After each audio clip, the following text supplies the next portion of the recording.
Por escrito. Por escrito.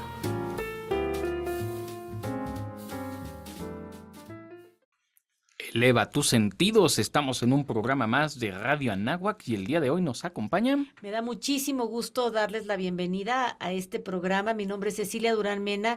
Estamos atrapando lectores y escritores para nunca dejarlos ir, porque ¿qué creen? En este programa las letras importan. Un servidor, Juan Carlos Padilla, también lo saluda. Mi querido Diego Lome, producción, las redes sociales, por favor.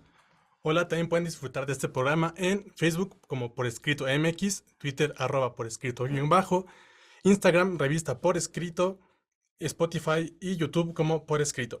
También salimos en Código Libre los miércoles a las 9 de la noche. Síganos, por favor. Hemos dicho que febrero es el mes del amor y marzo se está posicionando de manera muy interesante en México. Vamos a nuestros pretextos literarios. Pretextos literarios. Mi querida Ceci, ¿por qué decimos que este mes de marzo se está posicionando? Fíjate que hasta la naturaleza nos ayuda, ¿eh? Este mes de marzo se posiciona de un color púrpura, de un color morado. Las jacarandas empiezan a florear y las mujeres empezamos a elevar la voz. Empezamos a elevar la voz porque queremos ser escuchadas y también, mi querido Juan, porque queremos ser leídas. Yo sé que el término de literatura femenina es muy criticado, no le gusta a mucha gente, tiene sus complejidades, pero a mí me gustaría lanzarte una pregunta. ¿Cuántas mujeres leíste en tu acervo desde primaria hasta preparatoria? Ninguna. A eso me refiero. ¿Sabes cuántas plumas femeninas en México han valido tantísimo la pena como para ser ignoradas? Y de eso quisiera que habláramos en este programa, de autoras mexicanas, porque si las autoras femeninas en el mundo no han sido leídas, bueno, por las mexicanas, híjole, se ha cometido la gran injusticia de haber sido ignoradas. Es una bandera política y es una bandera política en este programa. Así Tenemos es. que invitar a lectores a leer plumas femeninas. Y adivina qué, mi querida Ceci, yo conozco a una escritora. Ya Está que sentada conoce. junto a mí, Cecilia Durán Mena, y es que uno empieza por ahí, empieza quizá leyendo a quien conoce, pero esta idea para mí es central y es fundamental. Nunca vamos a poder cambiar nuestra mentalidad si no estamos abiertos en oídos, en lectura, a las plumas femeninas. Por eso es bandera política. Y estoy muy de acuerdo, mi querido Juan, y es una lucha que tenemos que librar. Y es muy importante porque a mí no me parece que sea una lucha que nada más las mujeres tuviéramos que batallar. Es una lucha que la humanidad en su conjunto tiene que librar. ¿Por qué? Porque el punto de vista de la mujer representa a más del 50% de la población del mundo. Porque las mujeres tenemos cosas importantes que revelar. Porque a ti te educó una mujer y a mí también.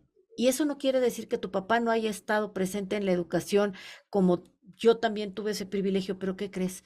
Muchos de los pobladores de México fueron educados únicamente por mujeres, en hogares uniparentales, en donde las mujeres fueron las que dirigieron, las mujeres fueron las que cuidaron. Lo mismo la mamá que una tía, que una abuelita, porque la mamá tuvo que salir a trabajar, porque el papá está ausente, por 70,000 razones, por una jornada de trabajo muy extensa o porque se fue y no se quiso quedar. Entonces, creo que el punto de vista de las mujeres debe de ser escuchado y sobre todo porque en México estamos viviendo en una sociedad eminentemente machista que está maltratando a las mujeres y es momento de parar eso. Y eso es lo que está empezando a cambiar y por eso decimos que el mes de marzo se empieza a posicionar.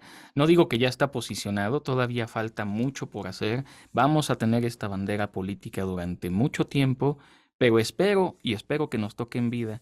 Dejemos de llevar esa bandera Yo cuando también creo. logremos emparejarlo, porque no es una lucha que deba permanecer siempre, es una lucha que tiene que terminar en el momento en que se consiga leer a hombres y a mujeres indistintamente porque son buenas plumas. y nada más. Y bien dices, Ceci, que no es una lucha solo de las mujeres por las mujeres, que es ahí donde muchos de los movimientos de este mes fracasan en Sí. el sentido de tiene que entrar también el varón en esta lucha, porque si no es integral, lo único que se convierte es un enfrentamiento de géneros, y eso no es lo correcto. Lo correcto es aprender a mirar desde la perspectiva femenina, porque hombres y mujeres utilizamos palabras distintas. Hombres y mujeres planteamos ideas distintas, y la única manera de cambiar nuestra mentalidad es a través de las letras, a través de la literatura. Y por eso es tan importante que nosotros le demos voz y le demos fuerza a la literatura femenina. Y es que te voy a contar una cosa que tal vez desconozcas y que le agradezco muchísimo a Ivana Prado que me haya revelado esto, porque es el colmo que yo no lo supiera. Y es que, ¿tú sabes quién es María Enriqueta Camarillo? Bueno, ahora lo sé gracias a que Ivana Prado lo puso en el guión, pero por favor compártelo, Ceci, porque esto no lo sabía y también me sorprendió muy gratamente. Fíjense que María Enriqueta Camarillo fue una escritora mexicana que recibió una nominación al Premio Nobel de Literatura en 1951. Es decir, primero una mujer mexicana fue nominada muchísimo antes de que Paz siquiera tuviera como proyecto ganar el Premio Nobel. Es hasta ahora la única mujer mexicana en recibir esta nominación en cualquier categoría, de cualquier tipo de premios, ya que las nominaciones solo podían ser reveladas hasta que transcurrieran 50 años. Entonces, pasaron muchos años en que nosotros supiéramos que esta mujer estuvo nominada y eso me parece una total injusticia. El conocerlo nos lleva entonces ahora a tener curiosidad. ¿Qué fue lo que escribió? ¿Cuáles eran los temas que lo atraían? ¿Por qué? O sea, ¿por qué en México la desconocíamos? Es una tragedia, ¿sabes? Hay que buscar a María Enriqueta Camarillo precisamente para saber por qué fue nominada a Premio Nobel de Literatura antes que nadie en este país y poder adentrarnos, por supuesto, a toda una época bastante poco femenina en ese sentido para pues indagar y revisar y leer y conocer cuál era la visión o la perspectiva femenina del México en esta época. Y mira, ¿sabes por qué también me llama muchísimo la atención esta mujer? Esta mujer fue la primera ella es veracruzana y fue la primera en decir, yo voy a escribir de manera profesional. No es un hobby, no es una actitud pomadosa de una niña rica, sino que es una mujer que decidió tomar la pluma de manera profesional, elegir las palabras y elegir la escritura como la manera de llevar el sustento de su vida. Y eso a mí me parece muy admirable. Ya lo habíamos dicho, Virginia Woolf nos lo enseñó. Esto solo necesita dos cosas una mujer: espacio para poder escribir y esa independencia económica para poderse dedicar a ello. Y efectivamente, no tiene que ser visto como un pasatiempo. No, no. Estoy pensando un poco al revés. Claro, las mujeres leían muchas novelas románticas, sobre todo en determinada época, porque era como el pasatiempo propio de la época, como si fuese la profesionalización de la lectura y a eso es a lo que se dedicaba la mujer. No, es impresionante que pueda y deba, y sobre todo ahora, levantar la voz, es decir, no solo tenemos que leer a mujeres escritoras mexicanas y, bueno, mujeres en general, sino que además tenemos que invitar a escritoras, porque muchas veces probablemente se silencian o se autosilencian estas voces por considerar que no tienen estos espacios. Y aquí, bueno, en el programa de radio, por supuesto, y también en la revista Por Escrito, Por es supuesto. invitar aquí particularmente a lectoras y escritoras, atraparlas, nunca dejarlas ir, para que también su voz resuene. Amén. Que así sea, mi querido Juan Carlos. Muy bien, pues vamos a la siguiente sección. Lo desconocido. Quisiera el día de hoy hablar de una mujer imprescindible en las letras mexicanas, de la escritora de la Revolución Mexicana. ¿Y quién sino? Nelly Campobello. Esta mujer enorme, guapísima. Fue una escritora, poeta y novelista y cronista, además de ser precursora del ballet en México. Ella nació el 7 de noviembre del año de 1900 en el estado de Durango. Aunque es más conocida por su nombre artístico, originalmente fue nombrada como Francisca Ernestina Moya Luna.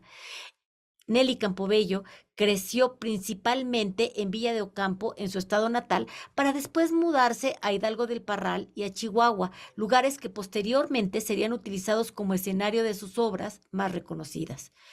Cuando fallece su madre, su familia se traslada nuevamente, esta vez a la Ciudad de México, en donde descubre la danza por primera vez. Nelly destacó en muchos campos artísticos, era una mujer verdaderamente politalentosa y a lo largo de su vida, sobre todo en la literatura y en la danza. ¿Qué pasó con Nelly Campobello? Bueno, sus últimos años estuvieron sumidos en el misterio. Desapareció del entorno público a los 84 años y no se supo nada de ella hasta 13 años después. Una investigación de su paradero reveló que Nelly Campobello falleció el 9 de julio de 1986 en Villa de Obregón, Hidalgo, y fue enterrada en el mismo lugar. Se descubrió el final trágico que la autora sufrió durante sus 2 últimos años de vida, ya que fue secuestrada por una de sus exalumnas y por su marido. La pareja se aprovechó de la avanzada edad de Nelly, de su enfermedad y de su falta de parientes cercanos para privar al artista de la libertad, con el fin de obligarla a firmar un testamento en el cual haría posible que la pareja cobrara su pensión. Una vez que se tuvo conocimiento de lo que había pasado con la querida artista, el gobierno organizó un homenaje póstumo en el Palacio de Bellas Artes y trasladaron sus restos a su pueblo natal. El gobierno estatal de Villa de Ocampo construyó un monumento en honor a Nelly, que fue declarada hija distinguida de esta localidad. Bueno, Nelly Campobello se encargó de la dirección junto con su hermana del Ballet de México. Ella fue la primera bailarina de México y llegó a desarrollar una exitosísima carrera en el mundo del ballet después de estudiar en una institución inglesa y de tomar lecciones de ballet. Igualmente se relacionó con diversos artistas e intelectuales influyentes en un entorno donde las mujeres pues eran excluidas, qué raro, de los ámbitos culturales. Su carrera llegó a grandes niveles y en 1931 el presidente Lázaro Cárdenas le comisionó la elaboración de una coreografía que conmemorara la Revolución Mexicana. Más adelante, en 1937, se le otorgó el cargo de directora de la Escuela Nacional de Danza, donde creó una gran cantidad de obras y adaptaciones y de coreografías. Adaptaciones propias, las cuales siempre fueron ejecutadas con grandísimo éxito. Dejó el cargo en 1984 y ella fue precursora del Ballet de México, que fundó el Ballet de la Ciudad de México, el cual se presenta en el Palacio de Bellas Artes y siempre ha contado con alumnos reconocidísimos. Ella es la escritora de la Revolución Mexicana. Además de su gran carrera en el mundo de la danza, Nelly Campobello fue principalmente reconocida como la narradora de la Revolución Mexicana. Su libro más reconocido y divertidísimo es Cartucho, Relatos de la lucha en el norte de México, el cual narra la historia de la lucha por la revolución a través de los ojos de una niña de 8 años, que seguramente narran sus propias vivencias, de los 8 a los 10 años. Este aspecto aportó un tono de ingenuidad, de inocencia y de mucha originalidad al libro. Dentro de la obra se hace énfasis del rol de las mujeres en el conflicto, al igual del impacto que esta revolución dejó en los civiles. Otro de los libros en el que se concentra la Revolución Mexicana es Apuntes sobre la vida militar de Francisco Villa, el cual escribió debido a la gran admiración que la autora le tenía a esta gran figura histórica. Además de Cartucho y de Apuntes, otras obras reconocidas son Las manos de mamá, dedicada a su mamá, por supuesto, y el texto habla sobre la educación de las madres que le daban a sus hijos en tiempos bélicos, una temática poderosísima y muy impactante. La autora expresó que escribió este relato para pagarle esta deuda que la autora tenía con su madre. En la década de los 30 fue colaboradora de muchísimos periódicos, El Universal Gráfico, Últimas Noticias, y en estos escritos la autora presentaba su perspectiva respecto a la política, a las noticias y a los sucesos importantes. Vale la pena recuperar a Nelly Campobello.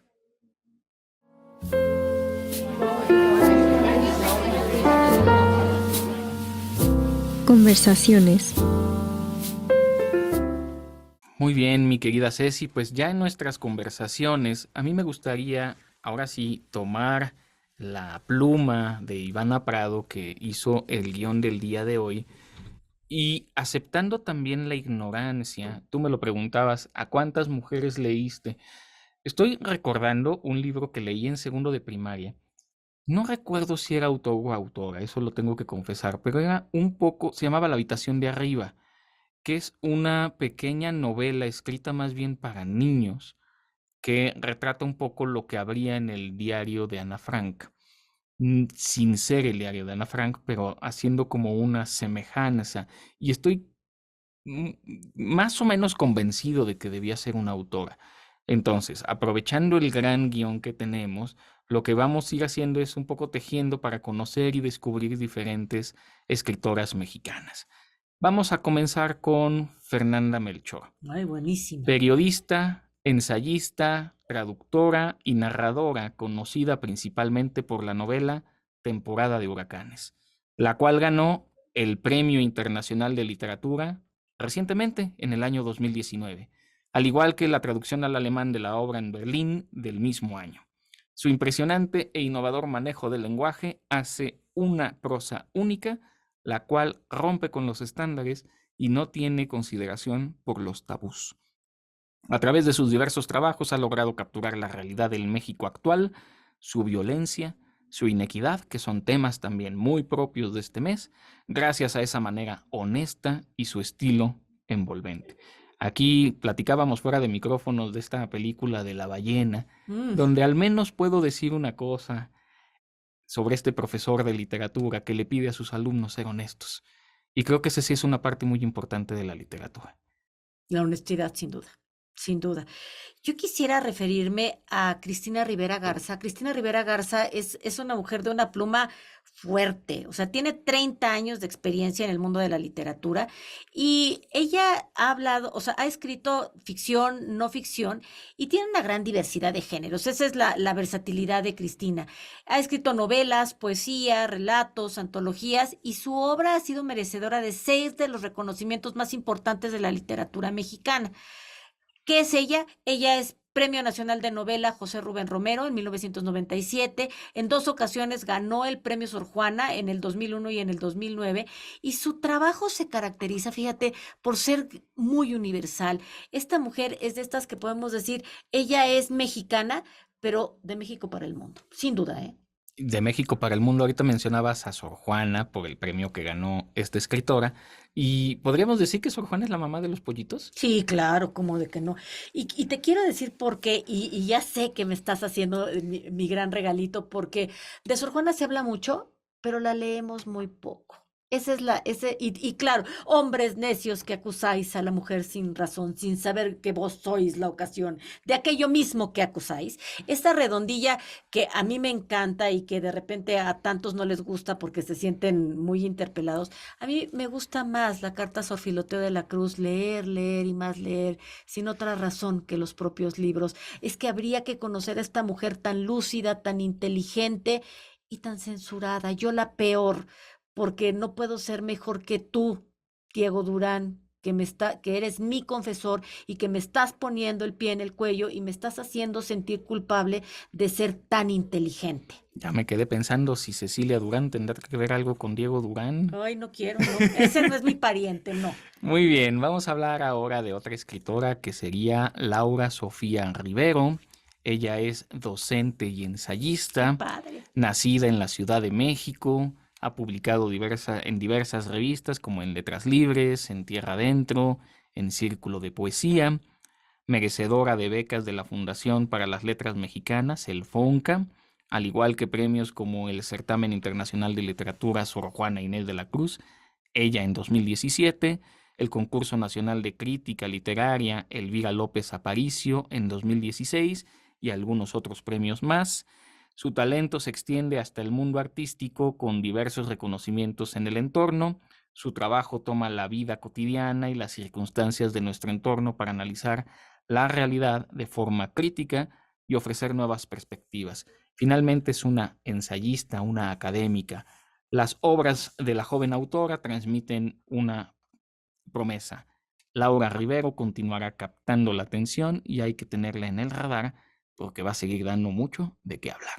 Fíjate que todos estos ejemplos son ejemplos de la diversidad que existe hoy en las plumas femeninas mexicanas. A mí me gustaría hablar de Brenda Navarro. Ella es una escritora que se especializa en sociología y en economía feminista. Esto es algo bien interesante. Ella ha ganado reconocimiento porque ha escrito también novelas que están como entretejiendo este tipo de temas. Su obra contiene también cuentos, ensayos, poesía. Ella es chilanga, nació aquí en la Ciudad de México y siempre ha sido algo que me gusta mucho de ella es la generosidad. Ella siempre está impulsando a otras escritoras y ella, la verdad, tiene varios colectivos. Uno de ellos es Ellas Cuidan, cuyo objetivo se basa en señalar la conexión que existe entre el trabajo doméstico y la creación literaria. ¿Te fijas qué interesante? Una mujer entrañable, muy interesante, muy comprometida con la diferencia de las clases sociales, la transocialidad que hay en la Ciudad de México, y es una mujer muy, muy generosa. Ese mecenazgo es fundamental. Que mujeres escritoras apoyen a mujeres escritoras es fundamental. Ahorita tenemos buen auditorio en cabina y es una buena oportunidad para invitar a alumnos, alumnas, profesoras, escritoras, gente que tiene siempre algo que compartir, siempre algo que decir. ¿Y por qué no intentarlo? A veces podemos pensar que lo que decimos no tiene mucha importancia, pero en el fondo, siempre hay alguien a quien podemos llegar y por eso es bien importante invitar, atrapar lectoras, escritoras, atraparlas, nunca dejarlas ir. Voy a comentar ahora sobre Daniela Bojorquez, escritora, fotógrafa, artista visual, mexicana por supuesto. Su trabajo presenta una revolución en la literatura. Ha evadido la definición, pero se ha referido como la literatura conceptual. Gracias a su experta manera de doblar los límites y presentar de formas innovadoras la percepción literaria, su obra va a mezclar imágenes con letras y con diálogos. Su creación ha sido compartida en diversas naciones como Italia, Alemania, Ecuador, España y por supuesto México. Qué triste a veces que a muchas escritoras se les abran más las puertas en otros lugares que en la propia nación. Sin Eso es duda, algo que debería dolernos mucho. Ya lo mencionábamos ahorita con Sor Juana. Sus libros son prueba de la inagotable creatividad y las nuevas perspectivas, las cuales aún quedan por descubrir. También debemos tener muy en el radar a Daniela Bojorquez. Y por supuesto, Guadalupe Nettel. Guadalupe Nettel es una autora también nacida en la Ciudad de México, pero fíjate nada más la importancia de Nettel. Ella ha sido traducida a 17 idiomas. La obra de Nettel, a ver, Nettel, los padres de Nettel se van a vivir a Francia. La mamá de Guadalupe gana una beca para estudiar en Francia y ella transcurre su infancia en Francia, y esto la lleva a ser una mujer intercultural y además a tener pues una pluma muy, muy asertiva, muy intimista, también muy ligada a su propia biografía.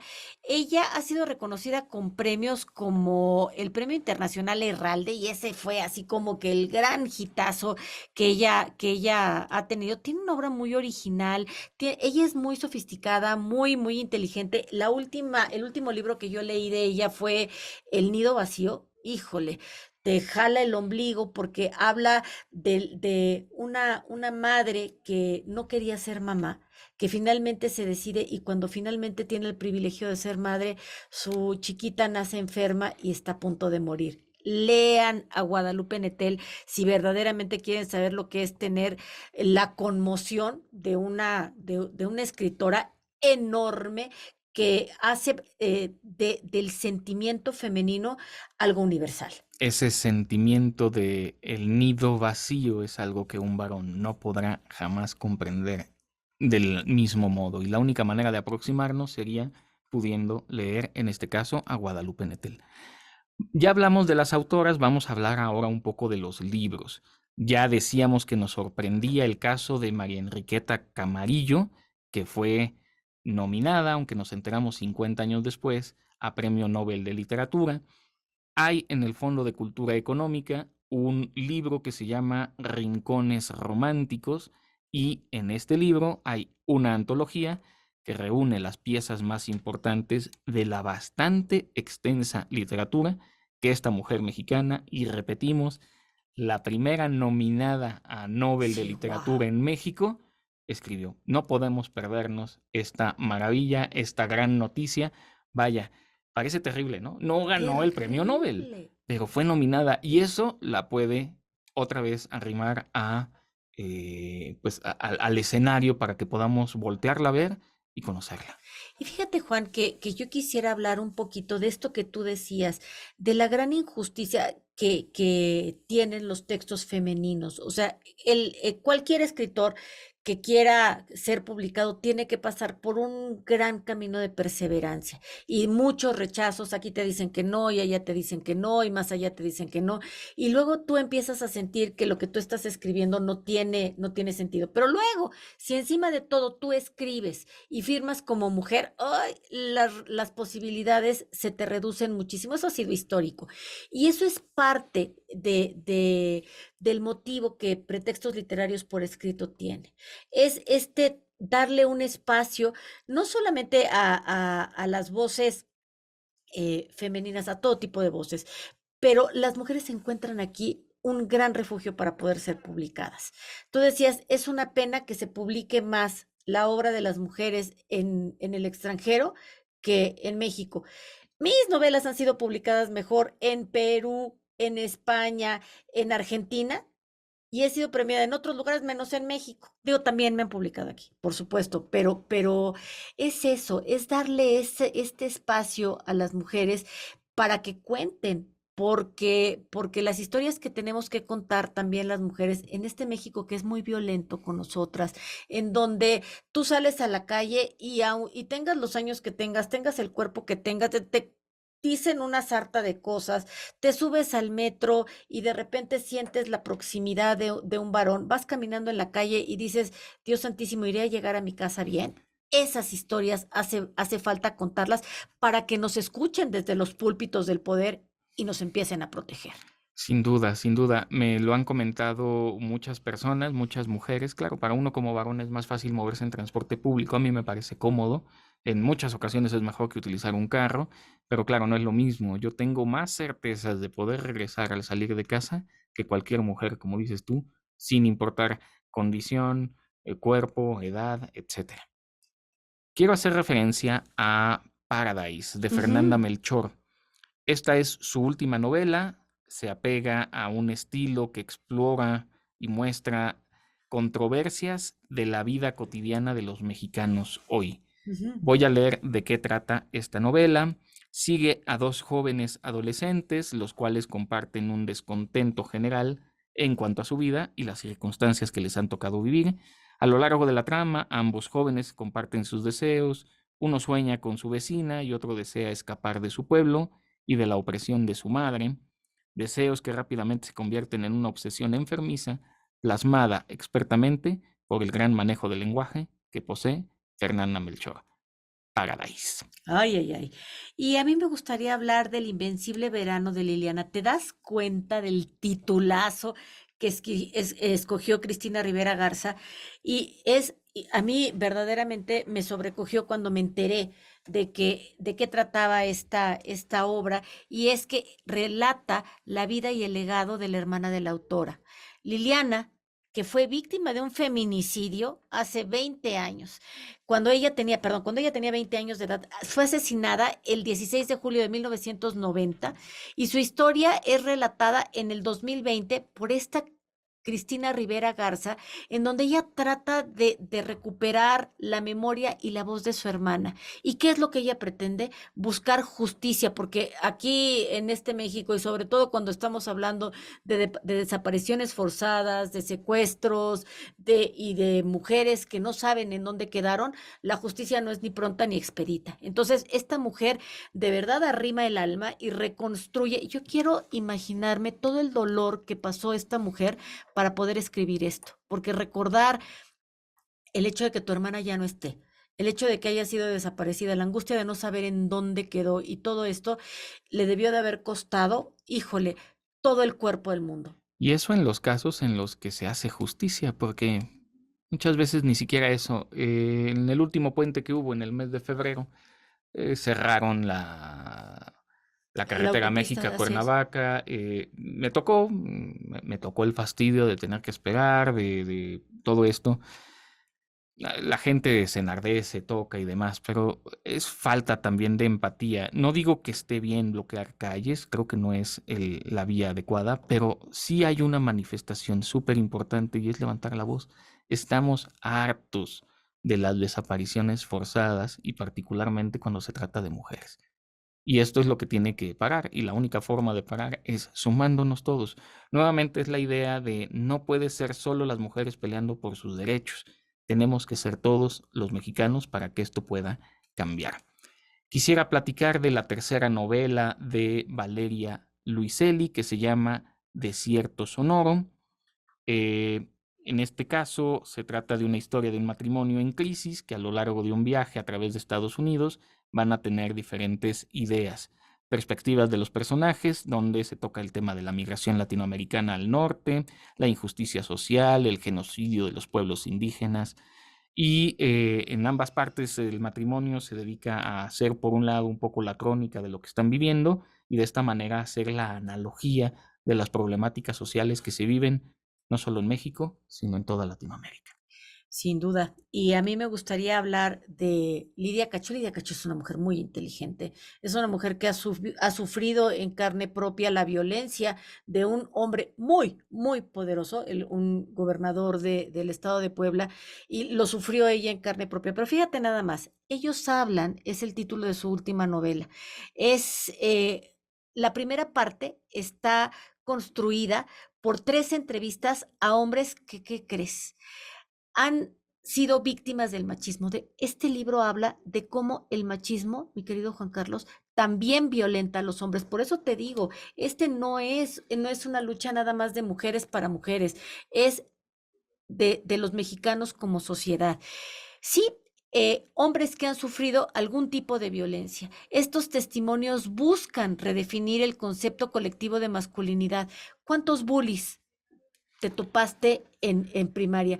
¿Cuántos machitos valientitos que patearon tu mochila, que te quitaron el libro, que te aventaron los lentes? ¿Cuántas personas, cuántos muchachitos enclenques fueron aventados de